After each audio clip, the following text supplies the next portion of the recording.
Should recordings transport you or the band? This is an interesting philosophical question, and it comes to us from Ronald in Southport, Merseyside, England.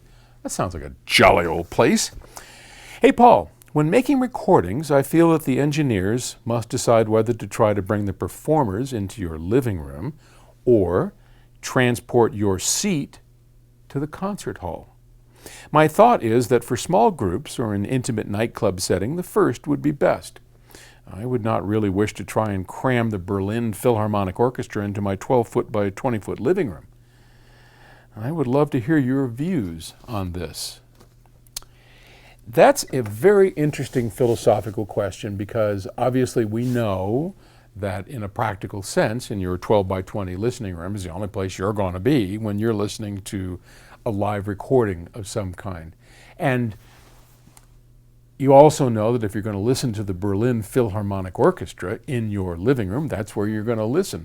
So I think the question more is tailored towards the perspective that we're talking about.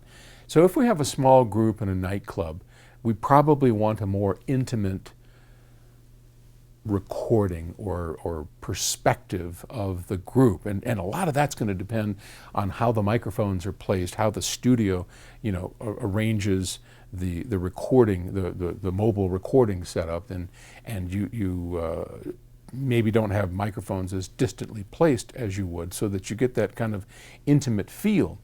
Although there are some examples I'll give you that where that doesn't apply, and it really works. And in an orchestral setting, there you almost always have the microphones way far back, and you get this kind of grand hall sort of thing. So on my system, when I listen to the average live recording, I get that intimate feel of the musicians sitting in the room behind my loudspeakers, and I get that intimate feel. That really does work, and to your point, that happens.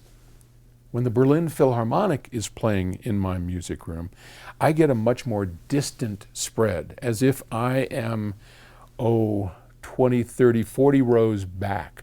It's rather distant presentation on well-recorded pieces. Now, I've got plenty of pieces that are kind of studio recordings of big groups, and they sound kind of, what's the right word?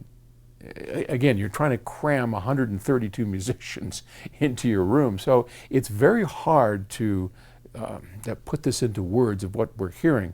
But on well-recorded stuff, especially live recordings in an actual concert hall, like some of the old Mercury Living Presence, like a number of Blue Coast records, Cookie Marenko, and my favorite, the San Francisco Symphony Orchestra with Michael Tilson Thomas doing Mahler, those recordings, the reference recordings, they've got some, Keith Johnson has done some terrific ones, and all of those that I call terrific have in common this far miking effect where they have blended in an ambience channel where they recorded at the back of the hall and kind of added in, so you get this sense that you're actually in a hall but kind of distant.